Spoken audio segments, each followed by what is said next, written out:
County. I'm Robert Patrick and have the dual honor of serving as both the District 1 Commissioner and the presiding officer for the DeKalb County Board of Commissioners. To my colleagues, welcome to our regular meeting of the DeKalb County Board of Commissioners Committee of the Whole for July 19, 2022. Ordinarily, we step into committee reports. However, over this weekend, we got the reports that Investigator Bowers had passed away. And I wanted to have our own Solicitor General, Donna Stribling, come forward and sort of tell us about what we just lost, who we just lost. Good morning, and thank you for allowing me to speak here just for a few moments this morning about Tessa Bowers. Tessa worked for this office since 2017 when I was first elected. Our relationship actually goes back to Fulton County when I worked there in the early 2000s, and she was an investigator out there as well. Kind-hearted person, will literally give you the shirt off of her back. She was known for always smiling and laughing. She brought a lot of laughter and smiles to this office. She was a lifetime commitment to law enforcement. She has spent time in both Cartersville Police Department, Cobb County Sheriff's Office, the Fulton County District Attorney's Office, and of course here in DeKalb County Solicitor's Office. I awarded her Investigator of the Year. She was a huge part of our quality of life unit. And I know most of you know the work that has been done in that unit, dealing with co-enforcement and some of the other ordinance matters. But if there is a person who took that work seriously, thought about each and every case, was active, just invested her time in it, it was Tessa Bowers. So she is going to be missed. My office is truly grieving and trying to get through this. She is survived by her wife, Marcia. They had been together for more than 20 years. I think 25 is what they were celebrating this year. And recently her mom had passed within the last 2 years, but her father is still here. You know, she has a brother, host of family members and friends, and she is just going to be missed. So I just wanted to say thank you for allowing us to take a few minutes and talk about Tessa. She was involved in a multi-car collision. It was on the news, and later it was reported that it was her. So please keep us in your prayers, keep her family in your prayers, and thank you for this opportunity to speak this morning. Solicitor General, thank you for your time and expressing the sorrows for Investigator Bowers this morning. We sure appreciate the services that you, as well as all the constitutional officers, bring to DeKalb County, as well as the staff. So thank you very much. Thank you. All right. Commissioners, with that, we will go into the normal schedule, which is going to be committee reports, followed by an economic outlook presentation. This morning, we're going to start with Commissioner Ted Terry, who chairs the ERPS Committee. Commissioner Terry. Thank you, Mr. Presiding Officer. Good morning, everyone. The ERPS Committee met on July 5th, and we had an update on our employee clinic. We got through most of the presentation. We'll continue it today, the last few slides, but we are excited to, I think, move forward on an idea that's been talked about for a few years now. The employee-based clinic that would have no co-pays would be based here in DeKalb County in a central location. There's a location on Wynway. And so we invite everyone to join us for the continuation of that presentation on the employee clinic this afternoon. We also had a brief discussion on the public safety presentation, and because we did run out of time, we'll have it in the ERPS meeting today. And then we also will be continuing to discuss the ordinance on video surveillance at convenience stores and other related businesses. So that is on the agenda today. We also did approve contracts for the fire rescue for breathing apparatuses, as well as the pull down here, made recommendations for approval. We deferred one item that will come back today, item 1779, related to our police services computer-aided dispatch system contract. And then we also deferred, again, these video surveillance for convenience stores. So again, that's going to be back here today. I think we're pretty much there. So I think we hopefully will have a recommendation this afternoon. And then we did hold in committee 3 items that we are currently contemplating a few special call meetings to for the schedule for the next 3 months that would allow us time to discuss the resolutions that are in committee related to gun violence as a public health crisis, as well as the safe gun storage ordinance. And then we also have the election day as a holiday, a paid county holiday item that again, we'll bring back to a special call meeting so we can devote appropriate time for that discussion without interfering or delaying the business of the county. So thanks again for everyone joining us for the ERPS committee, Commissioner Rader and Bradshaw as members, and everyone who's been participating in these discussions, and we'll continue it today at 2:15. Thank you. All right, thank you very much, Commissioner Terry. Appreciate the update. Next, we'll hear from Commissioner Marita Davis Johnson, who's chair of the Ops Committee. Thank you, Mr. Presiding Officer, and good morning to everyone. I am Marita Davis Johnson, and I chair the County Operations Committee, known as Ops. My colleagues who serve on that committee with me are Presiding Officer Robert Patrick and Commissioner Steve Bradshaw. The Ops Committee met last met on Tuesday, July the 5th, at our regular scheduled meeting where we had 6 new agenda items. All of those agenda items was recommended for approval with the exception of agenda item 22-1788, which was awaiting a response from the Office of External Auditor, and we received that. We did receive that response. So this item will come back today, supported by the external auditor. So we will report that during the meeting today. Also, we will conduct an interview today with Ms. Elisa Murphy, who is the nominee for the DeKalb County Ethics Officer. I invite you to join us today at 1:00 p.m. on DCTV Ustream channel, where we will have 9 new agenda items. We'll have a status update of 2023 ARC Green community submissions. And so with that, Mr. Presiding Officer, I yield back. All right, thank you very much, Commissioner Marita Davis Johnson. Appreciate the update. Next, we'll hear from Commissioner Lorraine Cochran Johnson, and who is the PWI chairperson. Thank you, Mr. Presiding Officer. I am Lorraine Cochran Johnson, Chair of Public Works and Infrastructure, where I sit alongside Commissioners Robert Patrick and Commissioner Terry.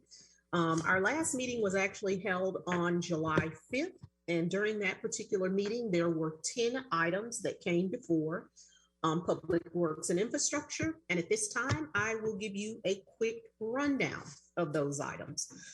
We begin with item number 2022-1624. And this particular item was a change order for the Department of Watershed Management for primarily providing the installation and repair of water and sewer pipes of various sizes. Of course, this is a part of our ongoing capital improvement, and it also extended the funding and the term as this particular contract is nearing expiration. So it does extend through June 30th of 2023 to allow time for this item to go to bid. This particular item, we moved forward initially pending additional information.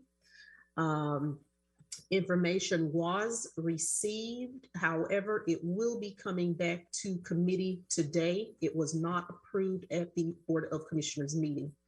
The next item that we have is item number 1341. And this particular item is a change order as well for consent decree, proactive and reactive assessment of cleaning for gravity sewer lines. And of course, this is also by the Department of Watershed Management. This particular item was approved in the amount of $5,611,257.89. The next item that we heard is item number 1593, and this item was also approved. It is a low bid for on-call mechanical, electrical instrumentation and control maintenance services for Scott Candler, as well as Pole Bridge and Snapfinger wastewater treatment plants. And on this particular item, it has gone through audit, and it is to be paid from SPLOST. And for this particular item, it is in the amount of $29,482,500. The next item that we have is item number 16. And I correct myself, that particular item is not to be paid through SPLOST. The next item is, however, and this is item 2022-1697. And this particular item is for aesthetic improvements for Glenwood Road, Covington Highway, and Red Wing Circle bridges. Ultimately, this item was approved, but we initially moved it out of committee without a recommendation. This item has been in the works for quite some time. Oftentimes, it makes sense for us to address aesthetics associated with bridges, as GDOT is performing road work along that particular highway. When we initially had the conversation with GDOT, the approved amount was $525,000. However, the cost went up by $241,000. So initially we pulled the item back, but GDOT did agree to cover the additional cost. So we will pay this through SPLOST, and the item has moved forward. The next item that we have is item number 1784. And this particular item was to reimburse Georgia Power for the relocation of overhead lines for the construction of sidewalks on McAfee Road. I believe it was a total of 6 lines, power lines, that were actually relocated. We did approve this item. The cost for reimbursement was $150,000.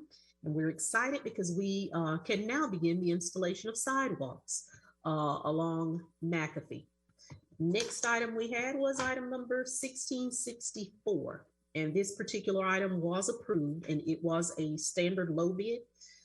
It is a 3-year, multi-year contract for providing steel plates for highway projects and various road repairs. All of us are familiar with those steel plates that we ride over. We approved this in the amount of $440,000. The next item that we heard in committee was item number 1756. And this was a low bid invitation that was also approved. It is for the installation of a traffic signal on Pleasantdale Road at the entrance to Pleasantdale Elementary School and Pleasantdale Park.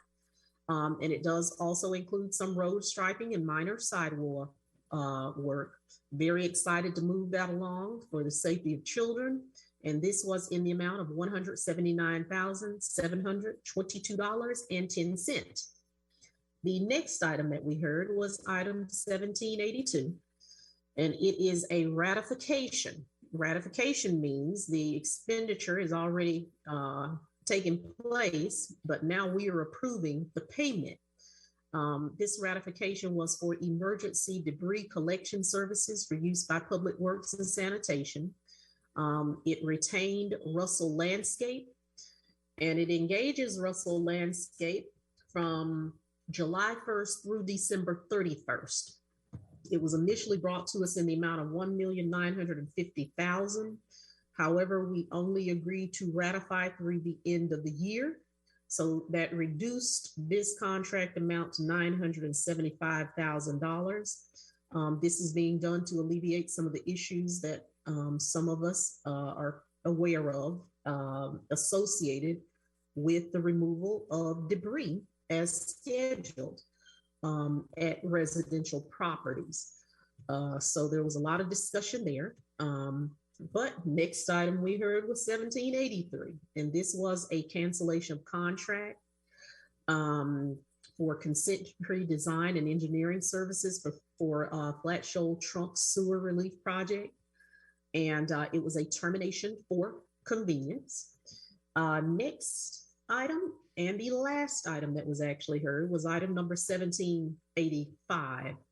And on 1785, this particular item, this is an RFP for consent decree design and engineering services for Shoal Creek Trunk Sewer Relief Projects for the design and engineering, and it allows us to upsize numerous trunk sewers. So of course, this is also a part of our ongoing capital improvement as we seek to expand, replace, and enlarge pipes throughout DeKalb County to increase our water sewer capacity. We did approve this item in the amount of $5,224,841. The 10 items that were approved during our July 5th meeting totaled $61,370,773.90. Of course, today we also have a robust schedule, and you can join us if you would like at 3:30 p.m. today. And at this time, I yield back to you, Mr. Presiding Officer. All right. Thank you, Commissioner Cochran-Johnson. Appreciate the update from PWI. Next, we'll hear from Commissioner Jeff Rader, who is the chair of the FAB committee. Commissioner Rader. Thank you, Commissioner Patrick. We had 2 meetings of the FAB committee since we last had our committee of the whole. On July 7th, we convened a special called meeting. There were 2 items on the agenda. The first was a agenda item that had been added to the agenda at the previous committee of the whole, which was accepting a grant from the Criminal Justice Coordinating Council, the Juvenile Incentive Grant. We heard a report on the disposition of that grant. This is a grant that we have received before, and the committee recommended its approval. Second item was a review of the administration's proposal on millage rates. Ultimately, the committee approved the administration's proposal as a recommendation to the board. Then on the 12th of the month, July 12th, we met again at our regular meeting time after approving minutes.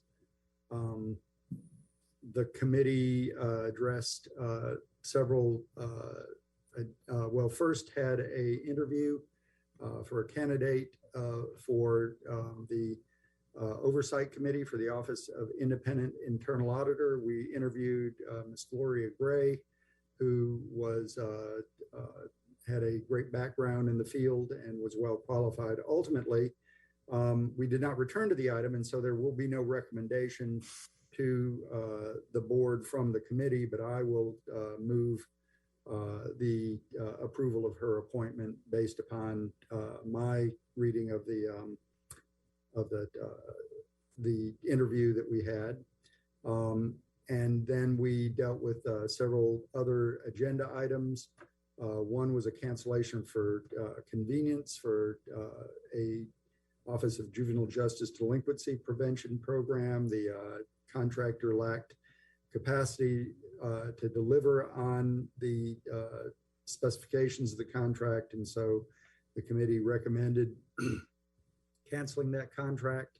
We also considered a renewal of the jail's preventive maintenance contract. It was a piggyback off of a statewide contract, and that item was approved also by an unanimous vote. The debt management policy was a previously heard item. We heard a report from staff who is still making amendments based upon input from the administration and the committee. And so we recommended that that item be deferred for 30 days. And finally, we heard a presentation from the public defender on her mid-year budget needs, which involved trying to get competitive salaries for her legal staff. The budget amendment has not yet been reviewed by the FAB committee, and it is likewise awaiting recommendations from committees of jurisdiction. So I hope that over the next couple of weeks, committees of jurisdiction will review the agenda items that are under their purview and make recommendations to the FAB committee so that we can incorporate those into a committee recommendation or substitute for the administration's proposal. Also, any commissioners that would like to amend the budget at mid-year to add resources for particular proposals ought to advance those through their committee structures, the appropriate committee structure. And having concluded that business, the committee was adjourned. I yield back. All right. Thank you very much, Commissioner Rader, for that update. And finally, we'll hear from the PEX Committee Chairman, Commissioner Larry Johnson. Thank you, sir, and good morning to everyone. We had a special call meeting and we dealt with the 2050 Unified Plan. It was a great discussion, and it talked about some of the nuances of where we're going in terms of it's a combination of transportation and zoning. So it's a very unique plan that we are doing. Ms. Sylvia Smith presented, and we had a few more questions, and we will defer it another 30 days. And we talked about time and some elements that may be considered in perpetuity, but we found out we just have to submit the document and we still can have some dialogue around it. And so, but we still deferred it to give commissioners more time to discuss elements and to get those questions answered. We also talked about the public hearing signs and looking at the size, the scope, the wording, the cost, and it was a very great discussion, and it was moved and it was talked about. And so we will continue to receive information, but the staff gave us some recommendations, and I got to look at what we said afterwards, but it was, we should be looking for some more visible signs that can really help our community, and was voted out of the committee. The other part was workforce housing, just to get an update from the staff on where we are.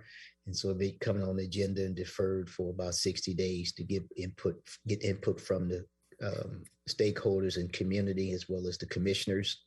And we did approve a couple of items on that list as well. And so I know we got a good speaker coming up, Mr. Presiding Officer, but that concludes my committee report. All right. Thank you very much, Commissioner Johnson, for that update. And as always, although Commissioner Bradshaw does not currently serve as a chair, wanted to afford him an opportunity for any comments. Good to go. Okay. All right. With that, commissioners, as Commissioner Johnson had mentioned, we have today Ian Wyatt with Metro Atlanta Chamber of Commerce, who is going to give us his take on the economic activities in the metro area and how that impacts DeKalb County. Mr. Wyatt, thank you for being here, and what you got? All right. Well, thank you very much. I appreciate it. Let me, I'm going to go ahead and share a couple slides here if I can. If not, I'll just run with it.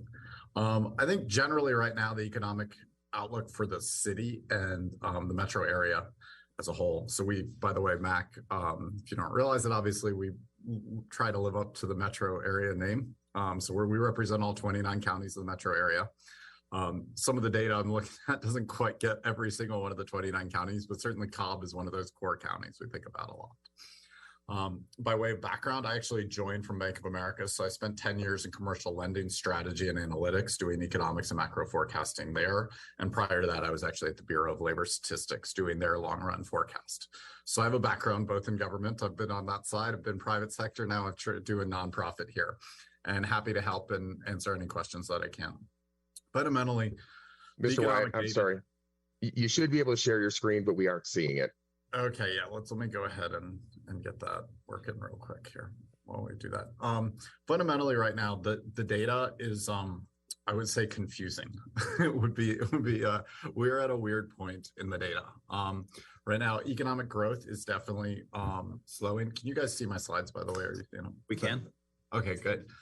Certainly we're feeling the impact of rising rates, but this isn't really hitting the job market yet. And so that's part of where the picture is really mixed right now. We have a really strong job market, Atlanta in particular. We've done really well. I'll show you some of that data coming out of this. The easing of gas prices will help consumers a little bit, but we really have diverging data, and what the outlook is gotten probably more confusing and uncertain than most times I can remember, although I feel like we keep saying things are really unusual, and then COVID happens and all these other things happen that are always unprecedented.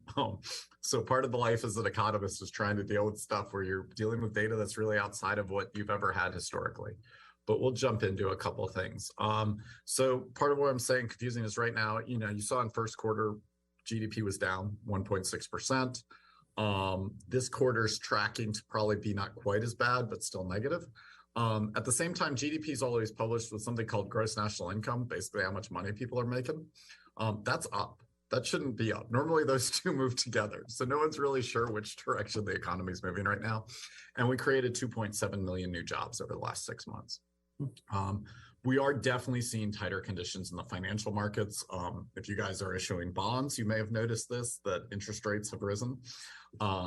It's certainly something where specific segments like investment banking, mortgage origination, you're going to see layoffs there. You are seeing some stress in the financial system. I think a lot of the news you're hearing, that's, if you look at the economic news, that's pretty negative, is partly shaped by, this is a very New York centric news market that's very investment banking centric.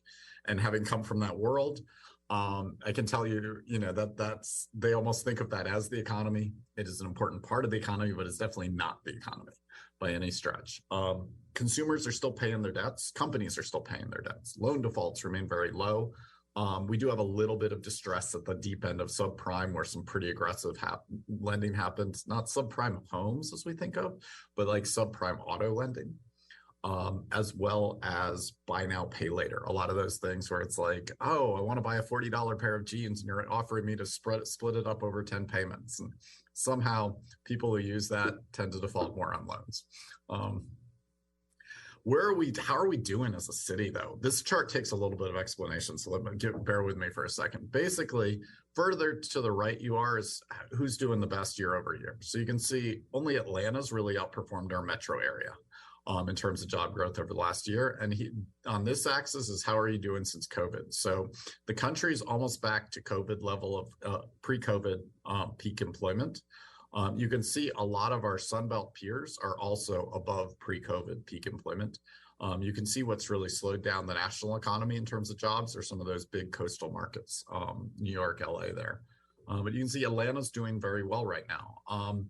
Where we've really done well over the last couple of years has been transportation and warehousing, information, that basically means software, and professional and business services. That's the lawyers, accountants, all those kind of things.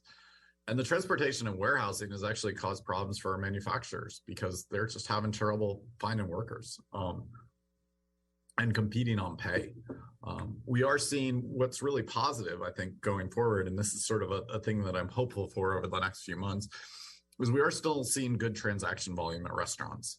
We're seeing really hotels recovering. So these areas that got really beat up during COVID, I think we're going to see, while some of that stuff happening in finance, some of the changes in the software industry, we're going to see some slower growth in like these segments, transportation and warehousing. I think we're seeing a bit of a correction there right now. Maybe there was a bit of over expansion by companies such as Amazon, got a little too aggressive in their expansion. But we are seeing, restaurants, manufacturing, hotels, I think are recovering. Government, I know, has had trouble keeping pace with just how fast the labor force has changed. I think one thing we've heard, it isn't just the salary piece, it's the hiring pace has happened much faster. We at MAC had to get a lot faster. I had to learn to basically interview people and make offers within a week. That it was, you had to accelerate, and a lot of our investors we talked to at MAC were doing the same thing. They said, look, I had a great candidate, got another offer while I was trying to make up my mind, lost that candidate. And so they said, I'm not going to make that mistake again. And I think, having been in government, I know sometimes it's not quite as dynamic as you'd like it to be. You wish it could move faster, but that's kind of the nature of all the rules we have in government. There's good reason for some of them, but it also means like part of how employers have adapted and how government can adapt is trying to accelerate the hiring process, not just dealing on salaries. In terms of hiring rates and unemployment rates, you can see Atlanta, I know this is a bit of a mess of a chart, but Atlanta's this red line here. You can see post-COVID, we had one of the lowest peak unemployment rates of any of these metro areas, and we're at about the lowest level of these metro areas. And the hiring rate in Georgia, so this means basically the percent of jobs where it's like they hire someone, and this is monthly rate. They're hiring 5.7% of like the labor pool every month. About 3% are leaving. So you can see the hiring rate in Georgia, as you can see from kind of the heat of this map, is one of the highest in the country. It's been that way for a number of months. This is from a BLS survey called JOLTS. Atlanta's labor force, and this is part of what's attracting companies here, has been growing pretty solidly. And our population growth is part of what's attracting companies here and part of why we're doing well. They're struggling to staff up. They are looking for talent, both in terms of quantity and quality. And I think Atlanta does pretty well on both fronts in terms of the quality of the talent. The diversity of the talent pool here is a big selling point, as well as the fact that we really have a growing population. That's a good story to tell when we're recruiting businesses, when we're talking to, Papa John's or something like that. We'll certainly pitch this. And you can see, so basically this would mean essentially since 2010, DeKalb is about 12% larger, its labor forces, than it was. And then the country as a whole is 7%, metro area is 16%. Wage growth is actually very much happening more at the lower end of the income distribution right now. So if you're in the bottom half or the bottom quarter, you've done a lot better in terms of wage growth, probably since about 2018. So this was a pre-COVID trend that paused during COVID and then accelerated again. We've seen the lower end, it's a tighter labor market than at the top end of the labor market. So, higher wage jobs are not seeing the same wage gains. Those are probably the people who are keeping pace with inflation to a greater degree. Their salaries are now, and that's part of what's been driving up rents, is simply people can afford more. At the same time, the reality, if you don't own your home versus if you own your home, the inflation is much more real to you. Owner equivalent rent, this way we measure rent and inflation, well, it doesn't really, if you don't sell your house, it's not really real inflation to you, at least that part of inflation. Food inflation, everyone gets affected by. But if you own your house, you can really avoid a lot of inflation. We've seen the rental market, obviously, we've seen a lot. But part of it, what people don't realize is there's been a lot of increase in wages there as part of it. You can see Cobb's labor force, we're about 6,000 people bigger than we were prior to COVID. So the Cobb's growing. Its labor force has recovered. In terms of population growth, I don't know if you guys saw this, but ARC just released the latest population growth estimates for the different counties. You can see prior data from census that, and this is through 2022. So this is, I think, mid 2022 estimate. You can see the outer counties definitely growing faster. Population growth, this was a national trend. We saw depopulation, we saw population actually shrink in a lot of cores across the country. And it wasn't just, you think of a Cleveland or something like that, declining place. No, it was, Harris County, Houston, it was Dallas County, Dallas, and it was Nashville's core. And, Atlanta had certainly had some weakness in its core. I think we've seen that maybe pull back a bit, but you can still see, a lot slower population growth happening in these core counties, the center, these, the big 4 counties of Atlanta. So you can see though, obviously Cobb up 0.9% in terms of growth. So that's over here. You can see we're going to be interested in DeKalb County in particular. Oh, DeKalb. Okay, sorry. DeKalb, sorry. Yeah, DeKalb like a taxi cab, but DeKalb. God, I'm so sorry.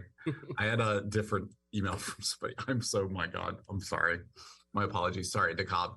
0.7% up. So you can see that there. Yeah. So you can see this really has been a core. It's an issue. I think we have to see if this happens for those inner suburbs. I think you guys are dealing with this challenge of you have Decatur and you have some of those core areas that are really thriving, but it's what happens to those next ring of suburbs in terms of population growth?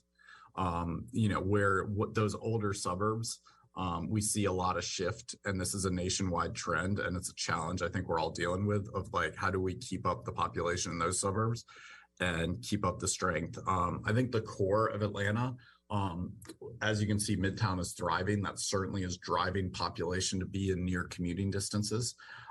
We see that is doing well, especially amongst young people. But it's how do we deal with that next ring, I think is a challenge we're seeing across the country.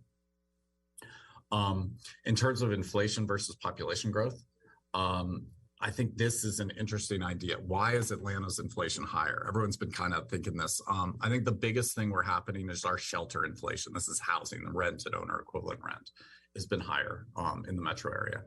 So you can see basically the big difference in national inflation in this most recent print for Atlanta versus the country was just the shelter piece. Nothing else really was that different. What explains this to a certain degree is why is our inflation happening faster? We're doing an okay job of building, but honestly, we probably underbuilt for a decade. We probably didn't build enough housing for the last decade. If you look at home starts, we still aren't anywhere close to what we're doing in 05, 06, 07 as a region. You can see here, Atlanta is basically what this chart tells you. And this line is basically trying to say is the faster your population growth has been, the faster your inflation has been. About 70% of the variation between cities has been in inflation, is explainable by population growth. We had some extra household formation that seemed to have slowed. People moved out from roommates. They had better incomes, but also they just wanted more space. But we are seeing some positive trends on there. There's enough supply coming online. A lot of the forecasts from CoStar and some of those other private companies are saying maybe that rent growth has peaked. But still the rent growth we definitely need to deal with the housing piece. Because part of what we realize when we look at successful cities and we pitch when we pitch Atlanta and we sell, why do you move here? Whether a company or an individual, affordability is a very key argument why companies come here.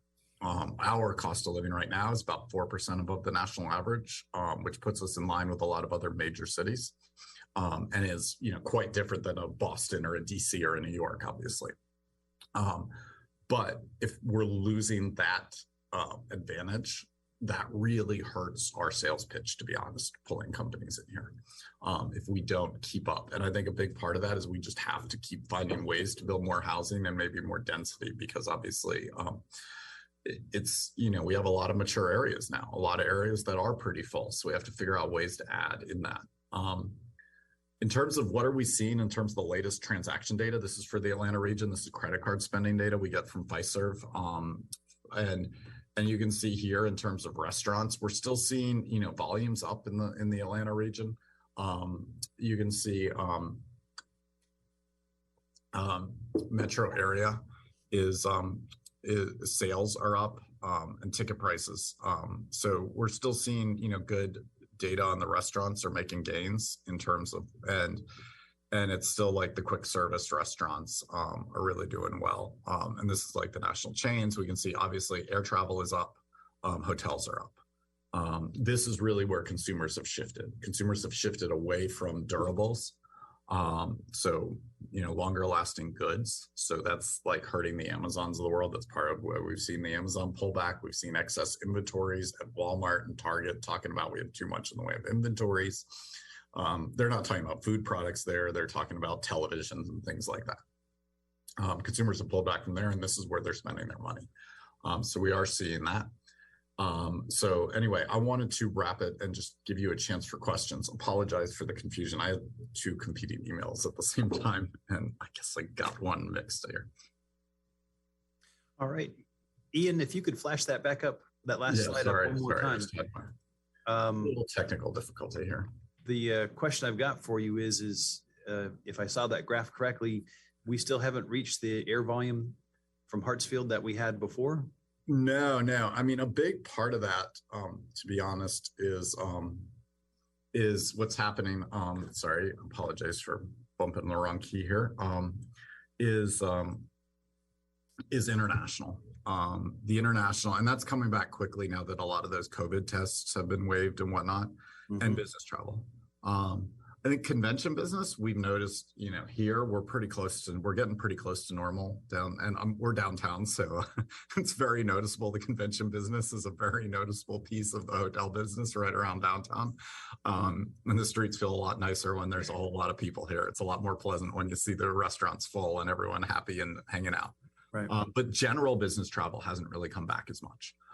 So we are seeing that has been a challenge in terms of air travel. Yeah, it's coming, but it's those 2 pieces. It's the international piece and the business travel piece that haven't fully come back. In fact, we think consumers travel is actually above pre-pandemic peaks.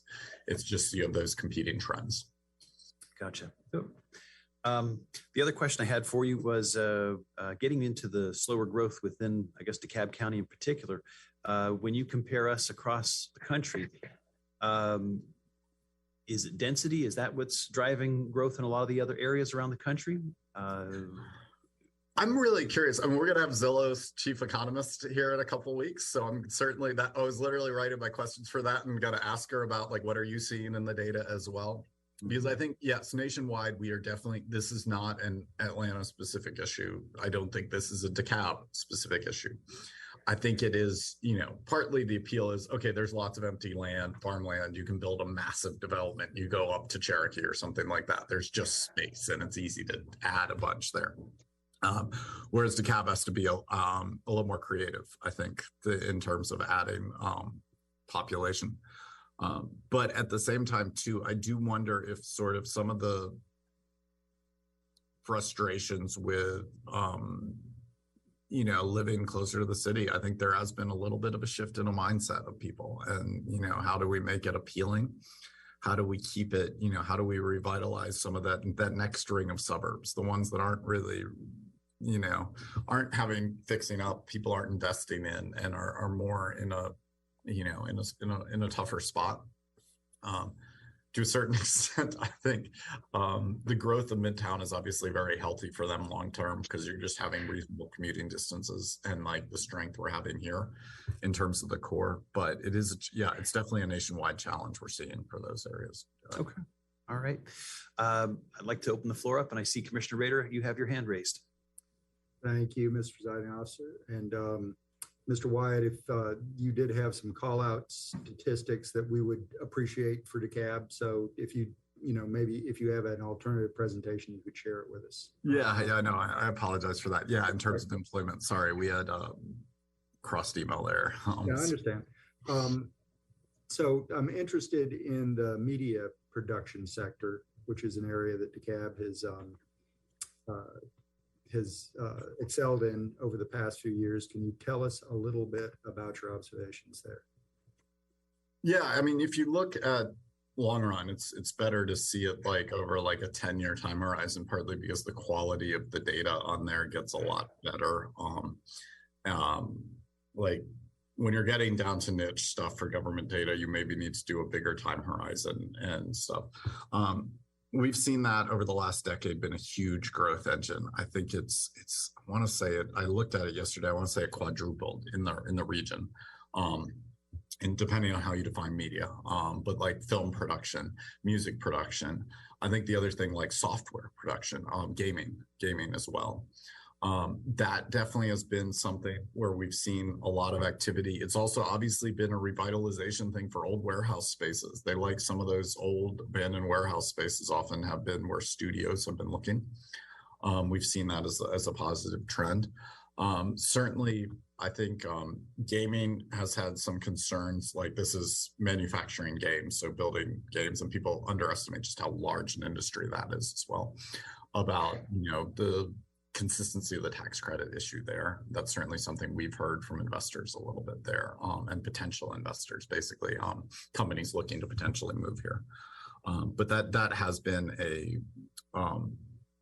very significant growth driver. But I'd also say, just from a max selling the city standpoint, because our job, as you know, is to sell. When I say city, by the way, I always mean metro area. But it's just easier to say city.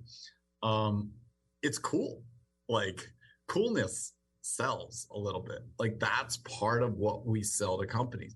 That Atlanta is, in many ways, I would argue, like the Black cultural capital of America right now. And it's taken that mantle. And that really does help in terms of how do we get companies to move here. Part of it is being fun and cool is helpful, particularly for that industry of saying, a lot's happening here. But then I also have met a lot of folks in that industry who said, we do a lot of productions here. I do a lot of productions in LA, but I can afford a house here. So I'm going to buy here. I'm going to make this my home. I know a couple of people in DeKalb who literally fit that to a T. So in particular, I know that you're primarily reviewing national data, but can you tell me, in terms of active project volume that the Metro Atlanta Chamber might be dealing with within that particular sector? Any information on what, sort of the determinants of location are, and then the degree to which they are more of the, not production, but, the downstream type of activities, film editing, and other, areas such as marketing and some of those higher level media activities that have aggregated on the West Coast, but that we're trying to pursue in our particular market. I'd be interested in data on those particular aspects, particularly as it relates to projects that y'all are dealing with. Yeah, happy to. Sorry, I was leaning over and taking notes here on what you were saying there. So yeah, I will definitely get back to you with that. And we'll have some follow-up, especially also on location data as well. Anecdotally, yes. Well, we certainly are starting to see that broader ecosystem move here. Trying to think what bank. There was one bank just opened up a branch here. It was the first branch they had outside of California, because they specialize in entertainment lending. And so we are seeing some of that broader, and obviously those jobs are the ones that aren't moving all over the country. When one production ends, they're off to the next place or whatever.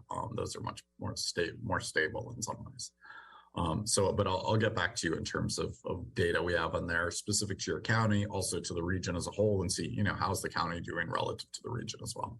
And very interested in projects that you're dealing with. I know that most of them are confidential, but nevertheless, if you could help us to characterize them and understand what, that type of part of the Metro Atlanta Chamber's portfolio is doing. Yeah, we have people who specialize in working with that industry. So I will have one of them get in touch with you, and they'll try and help you figure out, and give some color maybe on how your county stacks up, and where maybe, what we're hearing from investors, or potential investors there. Thank you. All right. Thank you for those questions, Commissioner Rader.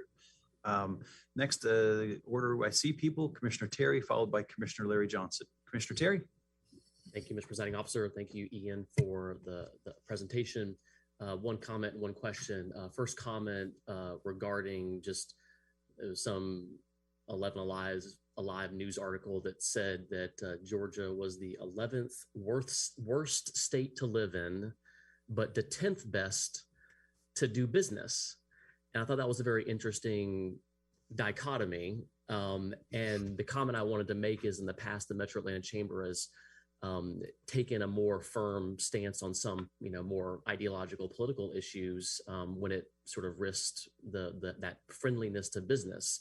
And so what I'm concerned about, and what I'm seeing, and I hope I'm wrong about it, but what I'm concerned about is that Georgia's far right abortion restriction laws and the policies that are being implemented to, in essence, criminalize abortion, forced pregnancy, is going to see whole sectors of our economy say, we're going to go somewhere else. And so I'm not going to, you don't have to answer it, Ian, because I know that's like a political question, but I want to just encourage the Metro Atlanta Chamber to help us, keep a lot of really important companies and investments that have come to Georgia over the last decade. But because of these really antiquated beliefs on women's rights, are going to screw it all up. So that's just the political aside. You don't have to say anything. Just, everyone just for the good of the whole. I appreciate Ted. I appreciate the feedback. Yeah, that's something right now. I'm not going to step on those landmines here. Yeah, that's right. Y'all talk so much. But it is something. I will assure you, some of those social issues that probably play poorly nationally. We do think about that stuff. We talk about it. We see where we think it's appropriate and where we think we can make a difference. We do act. But it's also a challenging thing of, where do you focus your resources? Yeah, that's right. There's some things that are really controversial. There's other things that shouldn't be controversial, like expanding Medicaid, which would be very helpful to our economy. And we ought to do it, and every business group should support it, because healthcare should be a human right, but it also helps a healthy workforce. So sorry, that's just the political side there. No, I understand, whether it's, there are definitely issues on that with, keeping rural hospitals open and everything else like that too. Yeah, and grading. That serves Metro Atlanta. It's kind of important also. I may be dealing with the Grady issues personally, yes. So I'm. Oh, good. All right, let's talk. We are engaged on. We've engaged for a long time on trying to keep Grady financially, viable. So that's certainly something we consider important as a chamber. And I would say the chamber generally is not quite as stereotypical as most people think on our political front. I don't know how aware you are. I review our positions on our website. I don't want to speak on policy. Got to be if we're going to be the number one state to do business, we got to tackle these tough issues. So, but I would say the other thing when I hear some of the negativity about living in Georgia is there are definitely things we can improve upon. There are definitely ways we can make the state better. But at the same time, a whole lot of people are voting with their feet and they're moving here. So that still tells me that there's still a lot of appeal to living here. And I think that's as much as I tend to trust that far more than I trust many, I saw many metrics, kind of similar metrics that rank San Francisco quite highly. Yeah. And I'd say, California, for example, people don't realize this, once you adjust for cost of living and social benefits as well, has the highest poverty rate in the nation of any state. Because they don't deal with the cost of living piece. And that, it creates a lot of misery. So when I hear that and I see a lot of people migrating here from other states, I sort of say, whatever people say, whatever metrics people come up with, I believe what people do more than what they say. I think those ranking things are a bunch of BS anyways. I think it's just a way for clickbait. But at the chamber, we are always looking for how can we make this state better, more appealing, and we have a broader sense of, improving the educational system. We work hard on that. That's been an issue in terms of, we bridge funding to get kids that last few dollars that gets them graduating college, because oftentimes they run out of money. Pre-K, we've worked on that. Occupational licensing and criminal convictions, some of those issues, we've worked on that. So we do have a broad spectrum of portfolios, and I will take it. I will pass along your feedback. Yeah, that's just But my real question is because one of your slides talked about housing, and I think what you're pointing out was you just shared an anecdote of someone who moved from California to Atlanta, Metro Atlanta, because it's a lot more affordable to live. But then you also put up a slide that said the biggest inflationary driver in our local economy is shelter costs, housing costs. And so I'm curious, does the Metro Atlanta Chamber have a housing policy? Do you have a housing committee, a housing initiative? What are y'all doing about housing, and how can we work with y'all to address affordability as well as just the missing middle? Yeah, I think there's both. I think both pieces are important to housing. I think part of it's just if you look at what states are successful in terms of keeping housing costs down, to a certain extent, Georgia has been to a very strong extent for a long time. We're losing some of that ground. It's a willingness to build market rate housing certainly is part of the solution. If you look at states that have restricted that, they're often some of the least affordable states. And the reality is subsidized and affordable housing is a fairly small percentage of the housing market in almost any city in the country. So there's almost nowhere that's a major piece, but it's still an important piece. I don't think that's not an important piece. There's still not that is also important. In terms of our policy right now, I don't think that's not an issue we are currently active on. We have, I think, about a dozen, 10 or so people in our lobbying shop, our public government relations shop, and that limits our bandwidth. It is something I have talked to the Atlanta Fed about, and we're doing some research and working with them on that in terms of some issues related to housing, and working with the Atlanta Federal Reserve on that a little bit. Okay, all right. Thank you, Commissioner Terry. Good questions, good comments. Commissioner Larry Johnson. Yes, thank you, Wyatt, for coming here. Just a couple of comments and questions. One is this economy is different than the last one we had with the Great Recession. Yes, and very much so. I'm trying to tell people that you cannot, even though we have economists and forecasters, when you look at this economy, you can't really predict it using the normal ways that you've done it in the past. Unemployment is high. I mean, we have a great job hiring process. Inflation may be up, but and salaries are going up. But can you talk about what is the other pieces to these forecasting formulas that are missing that allows us to take into account how this present economy is going? Because the roads are still crowded, traffic is still high, kids are getting ready to go back to school. You just projected more people are moving here. So it's not as gloomy as we're stating, or what the stats are stating. What is going on really behind the scenes? If you happy to take that. So I literally used to be in charge of a federal government long-run macroeconomic forecast. And we use these huge models that had 50 or 100 equations, probably 400 different data points. I mean, variables we were going to pull in there. And the reality is it's all built on historical data. It's all built on history. And so that modeling is really based on, a certain, and when the data get really far outside of what historical norms have been, and also people's reaction function. Part of what people forget in the economy is the Federal Reserve reacted very differently in 2020 than they did in 2008, because they looked back on 2008 and they said, we didn't do enough. So how do you model that? How do you model that the Fed all of a sudden changed their assessment? What we can do is look at the current data. And we can be pretty confident in that. I have a lot more confidence in that than any forecaster's ability, including my own. And what I can say is, in terms of some of the current data, Atlanta's doing very well employment-wise. We have been very attractive. I think part of it was this whole logistics boom. And the move from the West Coast. There's a slide I have, actually, I didn't put it up here. I think this is kind of unreal slide.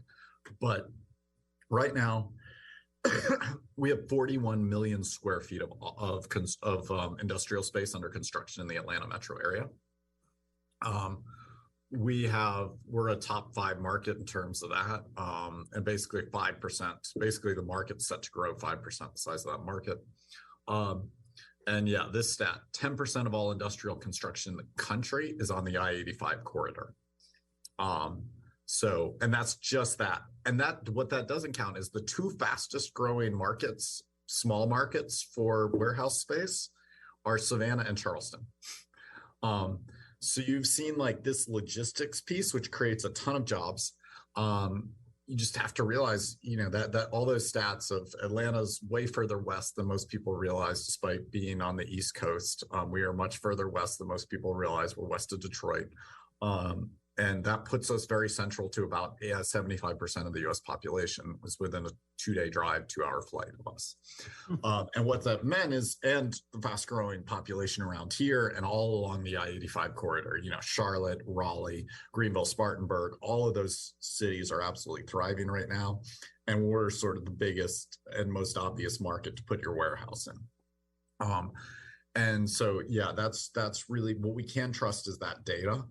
We can see that we're doing a lot of things right, and we're doing pretty well in terms of growth. We are going through a good moment here. Hopefully it lasts as long as it can. You go through bad stretches too. Post 08 was pretty rough around here. It was the housing bubble bursting, hit Atlanta pretty hard. And like you look at our unemployment rate back then, we were actually, if you took this chart back to 08, sorry, I have a different version that goes back to 08, you'd see we did worse than a lot of these cities back in 08, 09, 010, 2010. But we are doing pretty well. I think the outlook though, yes, I am concerned of like these headwinds like that. Sorry, that transportation and warehousing piece is slowing. We're definitely seeing evidence of that slowing. So what happens next? What's the future of office space, especially like suburban office parks? I think, DeKalb definitely has some older suburban office parks. And a lot of those are struggling with COVID. So there are definitely headwinds. And I'd say in the financial markets, things are pretty stressed right now.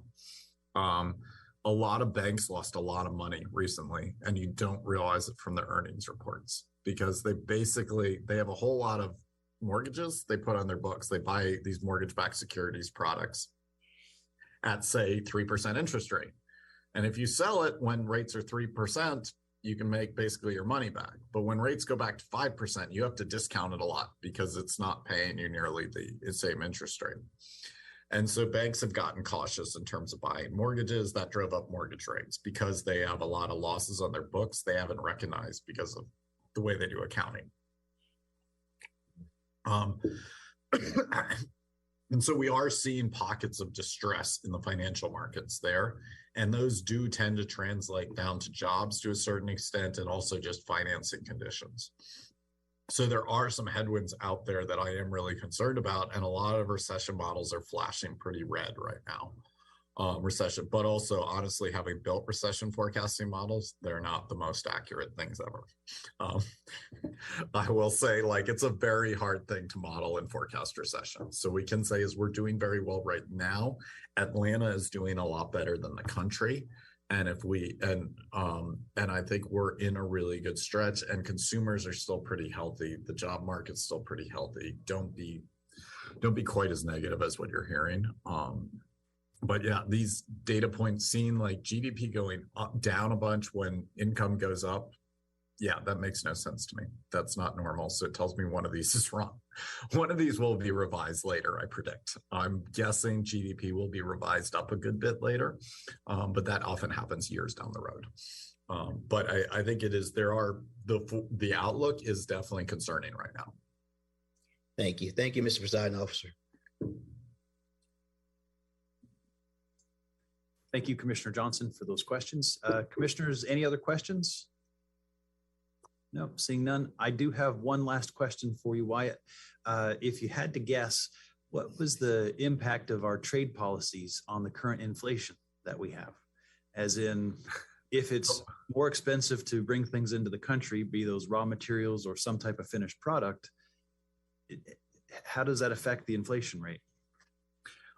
It's certainly not insignificant factor. It certainly raised it a bit. To a certain extent, it's been a global thing, this inflation phenomena. It's definitely been there's a lot of weird stuff happening in labor markets around the world. We've seen some reactions that seem kind of like the US and Europe, in an area that didn't recover nearly as quickly as well. So we are seeing some of it's energy. Some of it was the 2014 oil bust, which most people ignored, but banks lost a ton of money. I was in commercial lending. Luckily, my bank didn't. We were pretty cautious, but we saw our neighboring bank, one of our neighboring big banks, really got pummeled in that. And so that meant companies cut back on oil drilling for a while and gas drilling. And like that really and that takes years. Commodities swing in multi-year cycles and decade cycles. And the commodity piece has been pretty rough. I do think, though, generally, yes, I think generally free trade and opening that up and reducing tariffs would reduce inflation.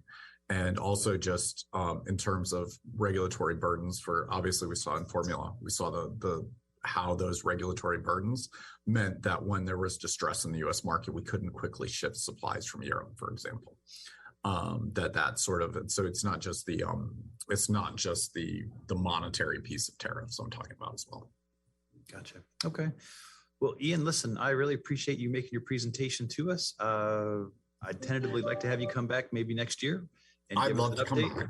I will ask that you talk about DeKalb County. Just gotta point that out. Oh my God, I'm so sorry. I think I had 2 emails at the same time. I can't believe I did that. So. But I genuinely do appreciate you kind of coming to us, to the Board of Commissioners, as well as the residents that are paying attention and sort of giving us some insights as to what's happening in the economy and sort of why we are where we are. All right. Well, thank you so much. I'd love to come back. Jeff, I will definitely have someone get in touch with you. Thank you for those questions. And if anyone else has other stuff, feel free to email me. I think I'm on this invite now or whatever. Otherwise, we'll share it around and I'll share a deck with you. I'll modify this and share it around with your staff. So all of your teams. So thank you so much. Really appreciate it. Feel free to reach out to us for research questions as well. I run a whole research team here. Oh. So some of that stuff like Jeff was asking, that's part of what we do every single day. I have a whole team doing that for me. Okay. All right. Thank you. Good to know. All right, Ian, thanks so much for your time. I appreciate you. All right, commissioners, we have finished the part B. We're going to go on to C, and this is where we're going to call upon our Chief Operating Officer, Mr. Zach Williams, to lead us through the next section of our agenda. Thank you, Mr. Presiding Officer. Good morning, members of the board. I'd like to begin with the proposed public hearing items. There are a total of 2 proposed public hearing items. The first one is the small box discount store moratorium extension. Followed by traffic calming petition, Springdale Road between the byway and the city limits of Atlanta at no cost to the county. Those are both set for public hearing. The next item is a proposed appointment to the DeKalb County Historic Preservation Commission of a Dr. Pamela Scully. That's an appointment by the CEO. Followed by our proposed preliminary items. The first item, item 1938, is leadership DeKalb contract. Is the appointment going to a committee? I believe, is that a PEX committee?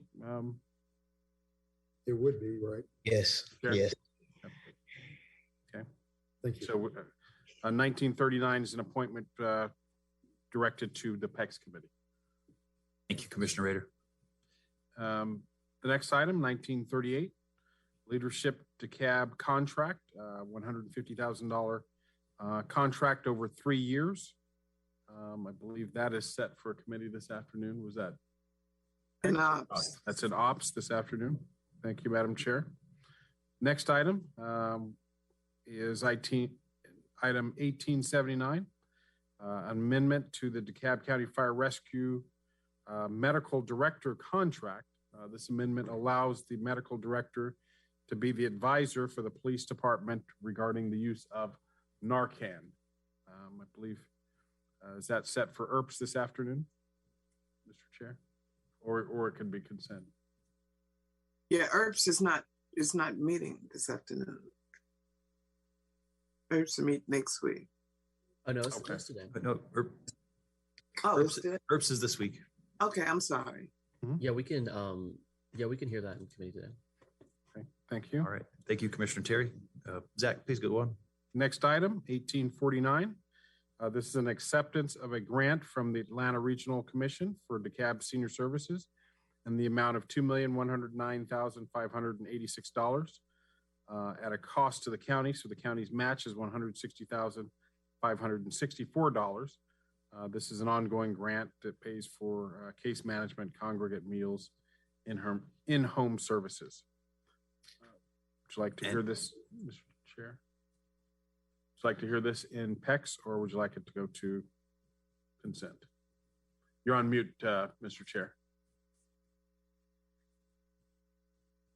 Repeat that again. Yes, so this item is the acceptance of a grant, annual grant from the ARC for DeKalb Senior Services in the amount of $2,109,586. The county match is $160,564. This is the grant that pays, assists in paying for case management, congregate meals, in-home care services. Okay, it's a grant. That's fine. Consent. Well, I'd be interested to hear a report from the department how that grant would change based upon our current service delivery model in senior services. Okay. Would you like to? I mean, we haven't had congregate meals, et cetera. We just did the Meals on Wheels. I understand, but I'm just saying that it would be. I mean, it's fine. We can hear it. But thank you. Thank you. Yeah, because I don't see the service delivery hadn't changed. They've been serving those meals for years. Okay, so we would like it in. Yes, that's fine. Okay. All right, so it'll go to PEX next Tuesday. Next item, police services, item 1878, which is a $50,000 emergency management performance grant. And we can do that as a consent item or a. No, we can hear that in PEX. It's fine. So this would typically be an ERPS. Okay, ERPS. I thought you were talking about preparedness and.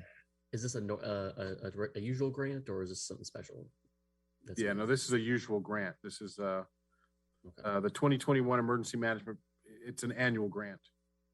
This is PPE. Oh, correct. That's what I was saying. It's PP. What did you say? Personal protective equipment gear to improve and protect the health and safety of first responders, the community, and other public safety personnel and frontline workers. Okay. Well, if the committee members are good, we can just have that go to consent without objection. Yep. The next item, item 1877. That is a UASI Urban Area Security Initiative MOU, $420,000. And that would probably be something you would want to hear in ERPS. Okay, we'll hear it.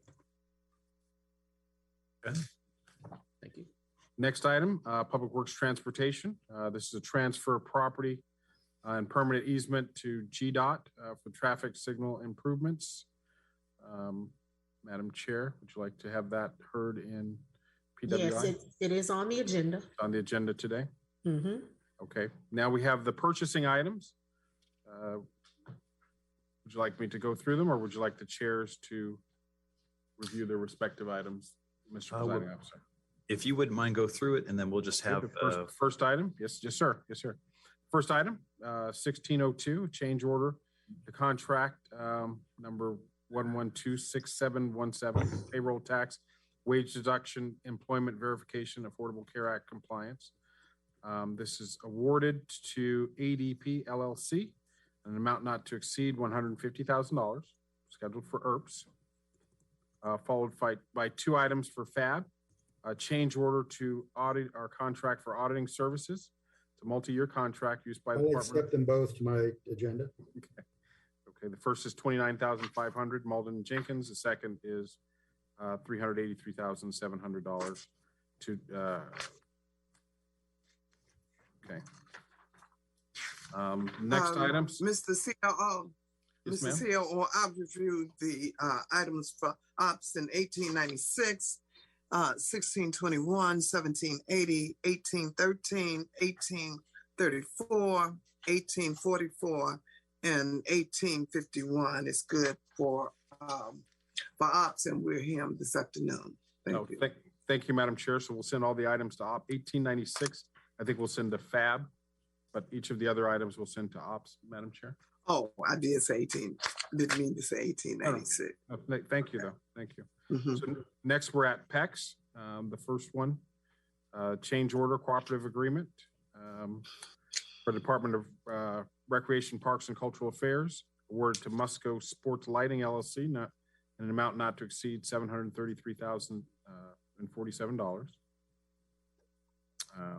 The next one is feed hay shavings for Little Creek Horse Farm, awarded to Conyers Pet and Livestock Supply, $224,773. Mr. Chair, we will hear both of those in PECS next week. Yeah, along with 1917. Okay, thank you. Next, we have the Public Works and Infrastructure Committee items. The first item is all of those items are fine. I don't know if you want to read them, but they're already set to the committee. okay. Thank you, Madam Chair. So items 1825, 1854, and 1935 are set to go to PWI this afternoon. Next item is WorkSource DeKalb, an approval of an intergovernmental agreement between DeKalb County Government, Georgia Piedmont Technical College for the purpose of joint administration of DeKalb Virtual Career Academy, an amount not to exceed $160,000. So, Mr. Chair, Commissioner Johnson, would you like to hear that in PECS, or would you like it to go to consent? No, I already said we'll hear it. Okay, got it. That's right. That's right. Thank you. So that, Mr. Presiding Officer, that concludes all of the new items for the agenda for next week. All right. Thank you, Mr. Williams. I much appreciate that. Next, Commissioners, I'll open the floor up to any walk-on agenda items. And I think by my last count, we had 8 or 9. As I see the hands, Commissioner Rader, Commissioner Larry Johnson, and of course, Commissioner Terry. Commissioner Rader. I have an item for our ARP funding for some food distribution and several events for an organization called We Love Buhai. And I've circulated it previously and would like to add it to the agenda on consent. All right. Thank you, Commissioner Rader. Commissioner Larry Johnson. Yes, I have an item that has to go to PWI. It's dealing with the ease about roundabouts in the Conley Cedar Grove area. As you all know, that the bridge is out, and they have another bridge that goes to Clayton County that is getting weak. And we funded the first half, but now we're finding out that we have to do it in phases. And so this $500,000 will go towards it, and the project still will need funding in the future. But Madam Chair, if we can hear it, I know you're full today, but I'll have the staff ready to do it on the first Tuesday in August. If we can hear it then, that'll be fine. Okay, go ahead and send it over, and we move as expeditiously as possible. If, depending on time today, if we are able, I will certainly hear it. If not, it's comforting to know that it can hold off until the 1st of August. I just won't be here to talk about it on today, but I can come on the next 2 weeks if you need to. But Mr. Pelton will be there if you get to it. Understood. Thank you. All right. Commissioner Terry. Thank you, Mr. Presiding Officer. I have 4 walk-on items. Everyone has them in their inbox. And the first one is to approve the continuation of our DeKalb County intervention in the 2022 Public Service Commission rate case. As y'all know, we have been intervening at the Integrated Resource Plan, which I believe actually wraps up tomorrow. So we'll hopefully have some good news to see how the public service commissioners are, what they're doing for local governments. The rate case is literally how they set the energy bill rates. So obviously a real big impact to our constituents. And so this item is simply, and actually I wanted to ask the law department to help sort of craft the actual sort of, language for this. But in essence, the Public Service Commission and Georgia Power require the local governments that are participating in our local government coalition to formally say that we are intervening in the rate case, because it's kind of like a legal procedure. So that's what that item is. So that's number one.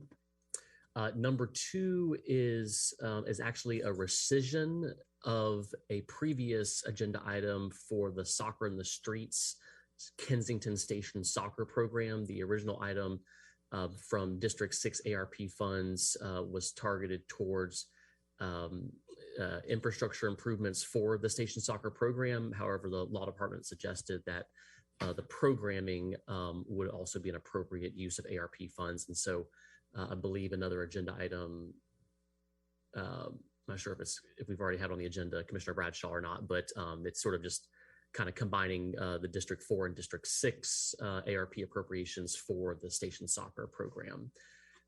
Again, I just need law department's help just to make sure that's all buttoned up before next Tuesday. Number three is what I think is my final District 6 ARP allocation. I think I've exhausted all 1.4 million here.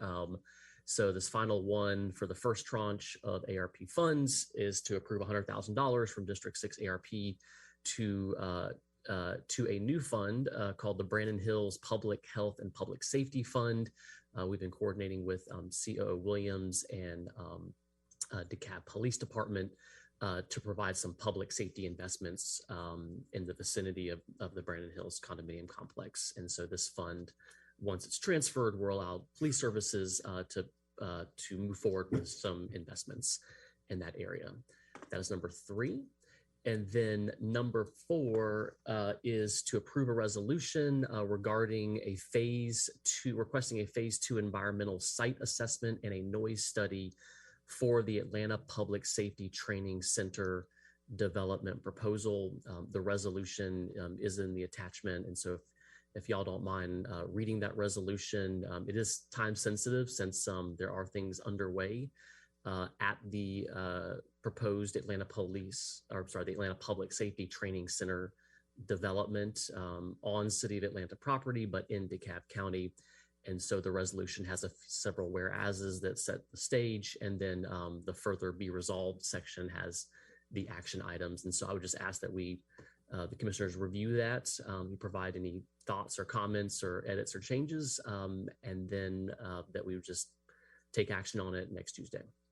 And those are my walk-ons. All right, Commissioner Terry, thank you very much. Commissioner Marita Davis Johnson.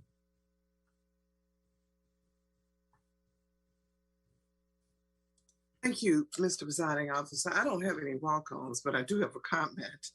And I understand that walk-ons are brought on at the last minute, and if there are for good cause, it's understandable. But I just want to note that I had a walk-on for a $5,000 youth service that was normal cost, that was out of my discretionary funds. And so I just want to make note that, I think that if we try to preclude one from having walk-ons, we should preclude all.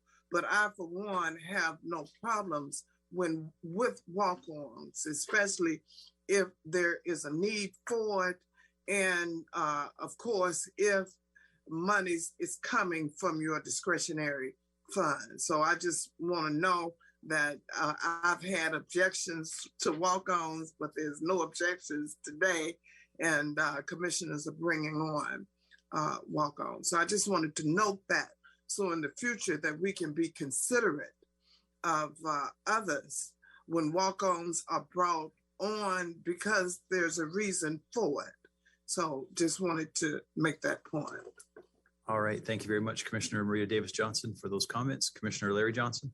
Yes, and I think Commissioner Terry mentioned a resolution. Can you send that to me? I hadn't had a chance to review, and you're trying to get something passed next week. So I need to, can you send it again so it can be at the top of my agenda so I can see if it's something I can support. Thanks. All right. Thank you, Commissioner Larry Johnson. Commissioners, unless there's any other walk-ons, we'll move on to the preliminary, and I'll read those out super quick.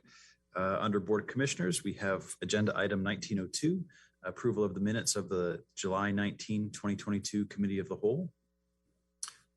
For District 7, we have to appropriate $25,000 in American Rescue Plan grant funds assigned to Poeta account. You can read the account number. Reserved for District 7 appropriations to the Rotary Club of Tucker to mitigate the public health emergency created by the COVID-19 pandemic. We also have agenda item 1929 to appropriate $75,000 in American Rescue Grant funds assigned to a Poeta account. You can read that.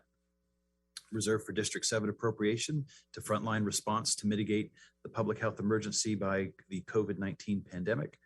And finally, we have under the Clerk to Board of Commissioners and CEO, agenda item 1876, approval of the minutes of the Board of Commissioners meeting of July 12, 2022.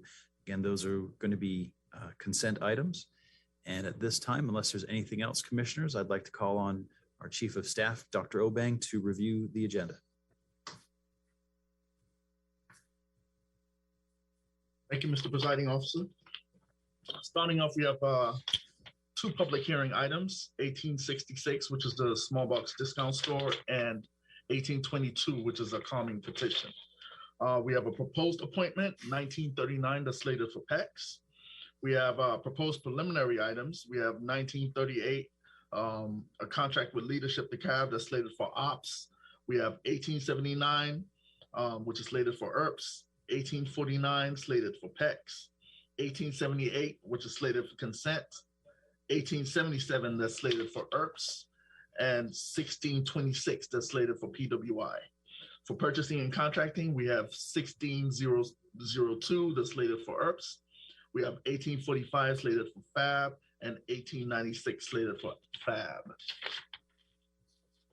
For ops, we have 1621, 1780, 1813 and 1834, as well as 1844, 1851, all slated for ops. For PECs, we have 1692 and 1832. And for PWI, we have 1825, 1854, and 1935. We have a work source DeKalb item 1917 that's slated for PECs. For preliminary items, we have 1902, which is the approval of minutes for the committee of the whole meeting that's slated for consent. We have two District 7 items that's slated for consent. These are 1928 and 1929. And then we have the approval of the minutes from the meeting of July 12th, 1876 that's slated for consent. For walk-ons, we have a D2 item, ARP funds for food distribution that's slated for consent. And we have the item to fix bridges for 500,000 that's slated for PWI. And we have 4 items from District 6. One is regarding the rate increase. Is there a committee that should go to for clarification? Commissioner Terry. Sorry, say it again. I was asking if the rate increase item would be going to a committee. Oh, that's a good question. I feel like it's an ops committee. Yes, but I guess it could go to PWI too. So I don't know. What do y'all want to do? Which one is that? It's the Public Service Commission intervening in the rate case. So I do not believe it's not that really would fitting into really a committee. Is that a continuation from last year? That's right. Yeah, the integrated resource plan wraps up this week and the rate case starts in the fall. So it's a whole different issue, not the same. We can head in ops. Yes, ma'am. Okay. Not today. Yes, ma'am. And then there's the soonish Public Service Commission rate increase case will be slated for ops. We have the second walk-on item is ARP funds for the station soccer. Would that be consent or would that be? I believe that's a rescission of a previous one. So yeah, I think that could be consent. That'd be great. Yes, sir. Consent. And then we have 100,000 to the Brannon Hills Public Safety Initiative. Consent, please. Consent. And then finally, we have the resolution to conduct a noise study for the Atlanta Public Safety Center. probably a PEX issue. So I'll defer to the chairman if he wants to take it up in PEX. Okay, I just need to see what the resolution is. It just testing soil? What is it trying to do? I don't know. Phase 2 is sort of a specific kind of process, and then a noise study. Now the noise study, that's after the project, or we trying to do a noise study while they're doing the construction? I'm just trying to figure out, is that administrative, or is there some money attached to it, or no? No, the developers would have to do that. Oh, okay. So the developers in the city of Atlanta, so we asking them to do it? Mm-hmm. Oh, it's just a cursory. We can't demand it. We just ask. We just sit in there asking. Yeah, I don't think that we can require them to do this, but okay. Let me. I just got to look at it. I won't be able to look at it this week, but I'll be able to look at it when it comes to PEX in 2 weeks or so. So, okay. Thanks. So that'll be Okay, so this is going to pass. That was because I'd like to hear it in PAX. Okay, So that's fine. Dr. Obeng, before you move forward, I just want to note, Commissioner Cochran-Johnson, I saw your hand raised. Did you have a comment or a question? Well, it has been answered because of the time that I received the resolution. I hadn't had the opportunity to read it. And I understand now we are making the ask of the city of Atlanta, because that should be their responsibility. So I'm fine with that. I'll look forward to reading it, and I'll ask Commissioner Terry if I have questions, but I'll also attend that committee meeting. Thank you. Okay, thank you, Commissioner Cochran-Johnson. Dr. Obeng, if you would mind, continue. Mr. Presiding Officer, that actually concludes the recap with the welcomes. Thank you. Perfect. All right. Commissioners, unless there's any other items before us, I'll ask for a motion to adjourn. Let me ask one more question on Brandon Hills. Please. Now, Brandon Hills, Commissioner Terry, you trying to get you paying for private security on a private property, or what is the ask for that, using the money? So the police services has analyzed the sort of the public area and the entrance of Brandon Hills off Memorial College Avenue. And so they have recommended a video surveillance system. Oh, so it's the Flocks type of camera stuff? It's both, actually. It's flock and a like an actual, recording of everyone that comes in and out. So the county, exactly, the county going ARP. I just didn't want. Okay, I just want to say, the county is it the subdivision of the apartments going to stay there, or is it something that? So I don't want you to invest your money in something that's not going to be there. I don't, because I know our folks need it for other things. So I'll leave it at that. That's it. Been 20 years, so I don't know. Hopefully, okay. Another 20 years. Okay, all right. I'll leave that alone. I just wanted to get more clear. I just didn't want to have a precedent set about us putting stuff out in private property. Right. Yeah. So if I may, just to make sure we're all speaking from the same vantage point, my understanding is what Commissioner Terry is looking to do is have cameras installed on public property that would allow the filming of people in that, or of cars and such in that area, but it's not on private property. Okay. All right, Commissioner Johnson, unless there are any other questions, I'm going to go to Commissioner Davis Johnson. Yeah. And okay, so it's on private property, and it is so would there be a continuance of payment on that? Is it a one-time payment of the $100,000 to install the flock cameras, and afterwards would there be a continuation of maintenance or surveillance or something of that nature, Mr. COO? Yes, so it would be on public property, and it would be much like the other flock cameras that we have installed throughout the county. Okay. Yeah, similar. The only difference is this would happen to be being paid out of Commissioner Terry's ARP allotment, as opposed to the allotment that was made to the police department. But practically speaking, it would operate the same way. Okay, thank you. Thank you, Commissioner Terry. Sure, thank you. Right, Commissioner Davis Johnson. Commissioners, unless there's any other questions, I'll ask for a motion to adjourn. So So- moved. Second. Got a No proper motion. executive session, is that correct? That is correct, Commissioner Rader. No executive session today. Thank you. All right, commissioners, we'll do this by hands. All those in favor, raise your hand and say aye. Aye. All right. Thank you, everybody. Aye. Appreciate your time. We'll see you this afternoon.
We're here at the North DeKalb Senior Center providing health screenings for the seniors, blood pressure checks, diabetes checks, and cholesterol checks. We have referrals to different services. We have vendors out here, our transportation. It's a great event for folks to get vaccinated and also wanted the seniors to get out, be able to fellowship, being very safe, socially distant. We still have buses and people showing up, and it's just so good to be connected and be back together once again.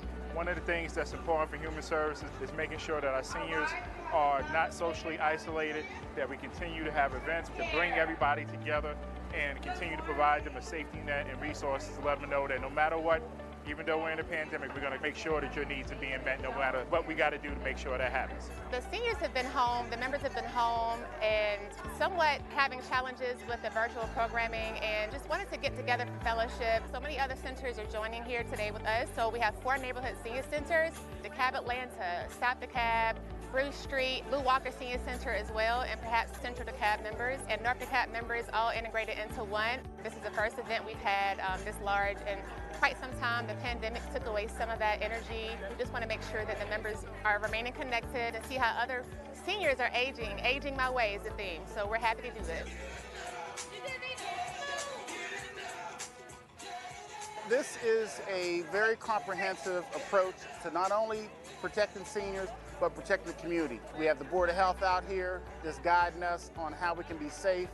A lot of our seniors in DeKalb County have caregivers, and we made sure they were protected, because if they go back into an environment that's unsafe, then that makes the whole household unsafe. And we covered it on both ends and made sure that all of our households kept it moving, and we continue to do so to this day. We really want to thank the CEO. We want to also thank Commissioner Terry, Commissioner Patrick for providing those $100 gift cards for folks that are getting vaccinated, because we want to fight this terrible disease.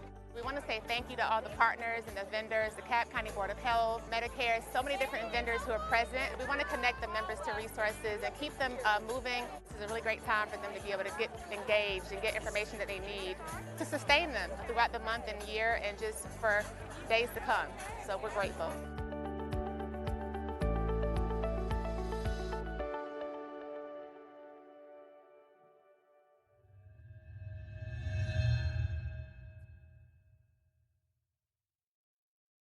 I did it for my health. I did it for my mother. I did it for the people I served. Hago por mis nietos y por mí. I did it for my friends. I took the COVID vaccine because I have a strong desire to maintain my health and enjoy life. I got the vaccine for my family, for my partner, and just overall better quality of life. Me vacuné por mis nietos y por mí. Porque es importante, si yo no me cuido, no puedo cuidarlos a ellos. So I got the vaccine not only for myself, but for those I served and also the community around me. Anything that would protect me and my family, that was an easy decision.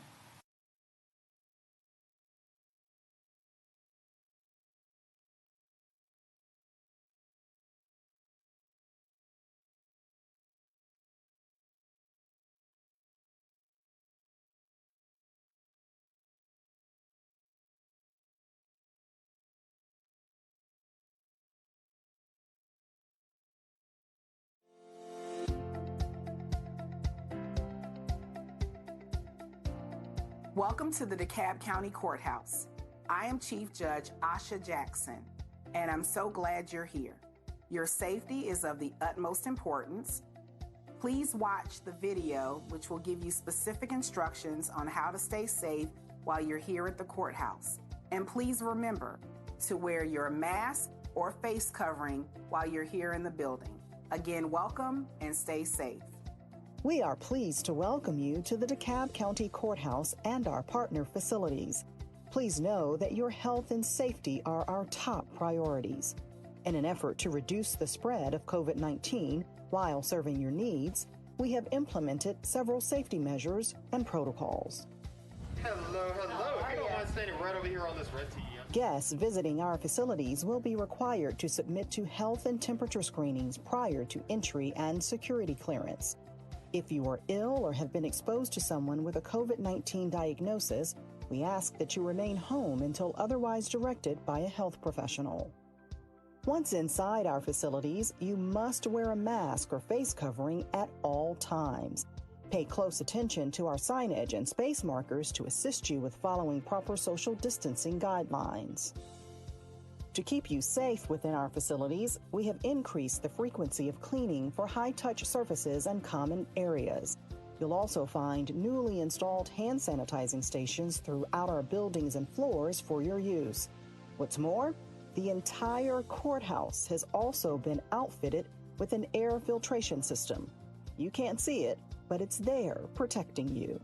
This is an advanced system and enhancement to the heating and air system that will clean the air particles that continuously circulate in the courthouse. Visible HEPA filters also provide an extra level of air sanitation. Where appropriate throughout the buildings and courtrooms, plexiglass dividers have been installed to protect the public and court personnel. Seating options have also been reduced in high-density areas. Elevator A, going down. There is also limited capacity in our elevators, which now only travel to one floor at a time. The significance of this is that if you are traveling to the floor that you have selected, you can have assurances that other people will not be entering or exiting your elevator until after you have exited your elevator at your designated floor. To accommodate these new courthouse enhancements and safety protocols, be sure to budget extra time for your visit. To expedite the process, we ask that you limit your personal belongings and the number of people in your party. If possible, please refrain from bringing children unless their presence is required for your visit. We intend to make sure that the public feels safe when they come here to receive services in the DeKalb County courts. And so to that end, we will continue to have a mask mandate. We will ask that people wear a face mask or covering and a face shield, that they socially distance, that they wash and sanitize their hands frequently, and that they follow the protocol as directed by the courthouse personnel. In the meantime, please feel free to visit our partner agencies online for detailed information regarding their hours of operation and services. Appointments may be required for certain services or information. We look forward to seeing you soon. Until then, stay safe and be well.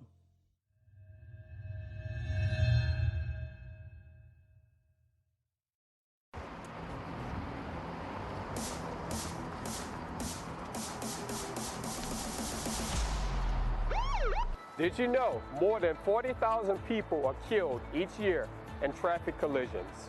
1 out of every 4 car accidents in the United States is caused by texting and driving. That's 25% of all vehicle accidents. How you doing, sir? Lieutenant Vanderpool, DeKalb County Police. I need to see your driver's license, please. Do you know the reason why I pulled you over, sir? For operating motor vehicles while on your phone? My name is Lieutenant Gregory Vanderpool with the DeKalb County Police Department Traffic Section. In addition to being extremely unsafe, texting while driving is against the law. Under Georgia law, drivers cannot have a phone in their hand or any part of their body to support their phone. Also, drivers cannot read, write, or send text messages or emails when on the road. A phone is a deadly distraction. Reading a text message while driving distracts a driver for a minimum of 5 seconds each time. This means the chances of a crash occurring while reading a text are extremely high. Here's a copy of the citation for you as well. And here's your driver's license back. All right, have a good evening, sir. Remember, one text or one call can wreck it all. This public safety message is brought to you by the DeKalb County Police Department and DC TV.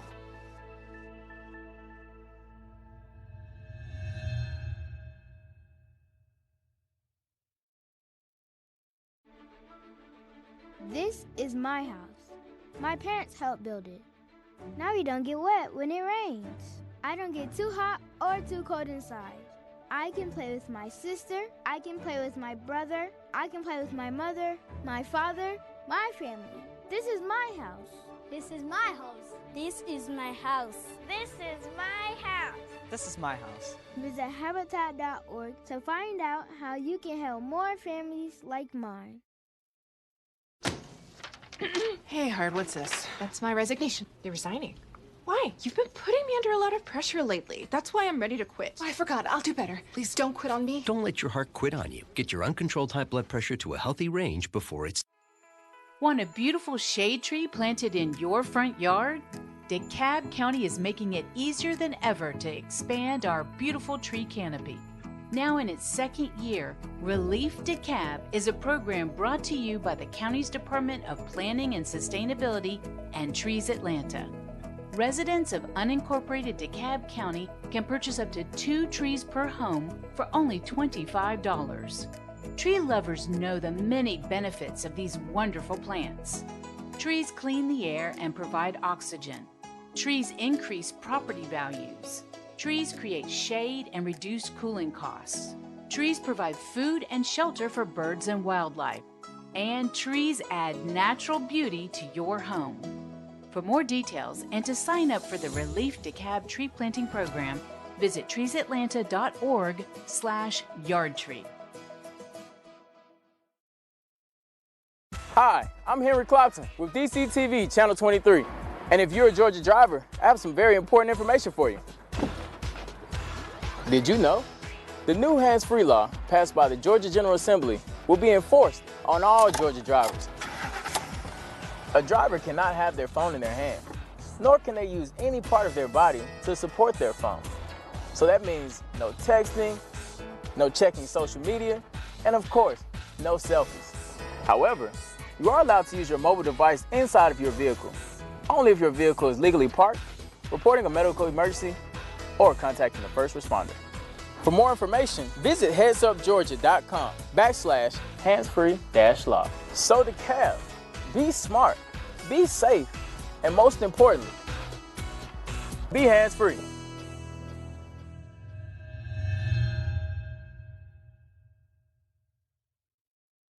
Did you know more than 40,000 people are killed each year in traffic collisions? Every 16 minutes, a deadly car accident occurs. My name is Lieutenant Gregory Vanderpool with the DeKalb County Police Department Traffic Section. The law requires all drivers and their passenger to wear safety belts while vehicles are moving. Why not take a few extra seconds to buckle up? It only takes 2 or 3 seconds. Even buckling up 20 times a day requires a minute or less. The simple act of buckling up is the best way to save lives and reduce injuries from crashing. In a crash, wearing a seatbelt reduces your chance of being killed or seriously injured by 50%. It takes only an instant to die or to become permanently injured in a crash. Remember, buckle up, stay alive, arrive alive. This public safety message is brought to you by the DeKalb County Police Department and DCTV.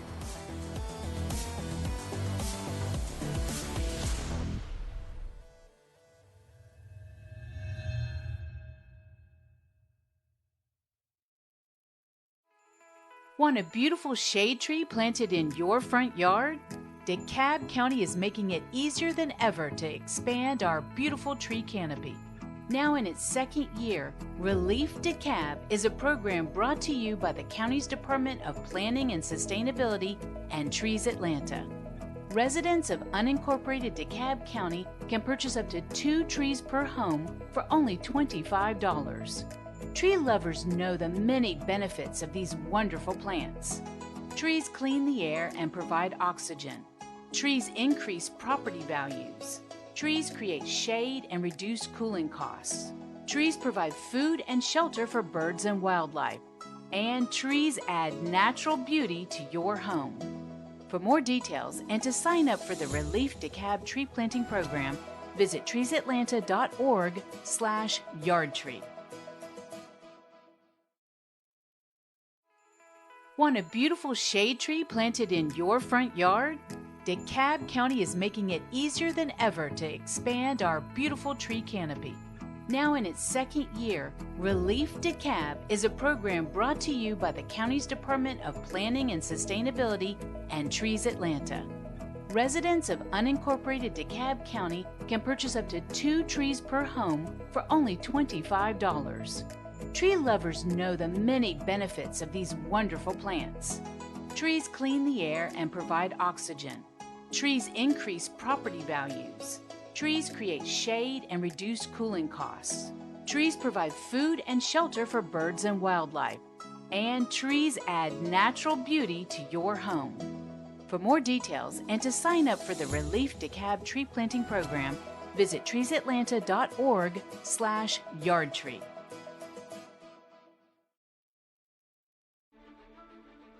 This is my house. My parents helped build it. Now you don't get wet when it rains. I don't get too hot or too cold inside. I can play with my sister. I can play with my brother. I can play with my mother, my father, my family. This is my house. This is my house. This is my house. This is my house. This is my house. Visit habitat.org to find out how you can help more families like mine.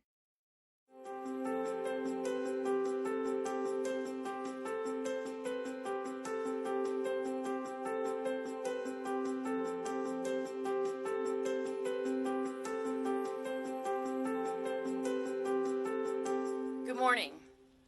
I'm Janine Gettle, the Director of the Water Division at EPA Region 4, and I am very excited to be here today. Thank you, DeKalb County, for hosting us.